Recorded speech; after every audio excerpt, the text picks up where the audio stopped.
대한민국 정치의 양대축, 보수의 국민의힘과 진보의 더불어민주당 두 정당은 서로를 비판하지만 사실 유권자들 사이에서는 둘 다 문제 있다는 인식도 점점 커지고 있습니다. 오늘은 두 정당의 구조적 문제를 비교해서 핵심만 정리해 보겠습니다. 1. 권력 구조의 차이. 그러나 같은 문제.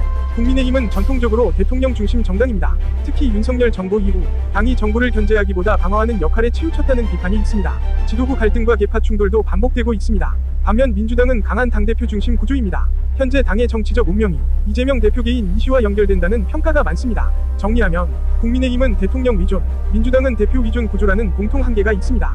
2. 정책 능력의 차이. 국민의힘은 시장 중심 경제 철학은 분명하지만 민생 체감 정책이 부족하다는 비판을 받습니다. 특히 청년 부동산 정책에서 메시지가 자주 바뀐다는 지적이 있습니다. 민주당은 복지와 재정 확대 정책은 적극적이지만 재원 마련과 실행 가능성에 대한 의문이 꾸준히 제기됩니다. 선거 때마다 정책이 급격히 강화된다는 비판도 있습니다. 결국 국민의힘은 실행력 부족, 민주당은 재정 현실성 부족이라는 평가가 나옵니다. 3. 지지층 구조의 한계. 국민의힘은 여전히 영남 중심 정당 이미지가 강합니다. 수도권과 청년층 확장에 어려움을 겪고 있습니다. 민주당은 수도권 기반은 강하지만 특정 지역 위존 구조에서 완전히 벗어나지 못했다는 평가가 있습니다. 또 일부 세대에서 지지율 편차가 큰 것도 약점입니다. 두 당 모두 전국 정당으로 완전히 자리 잡지 못했다는 공통 문제가 있습니다.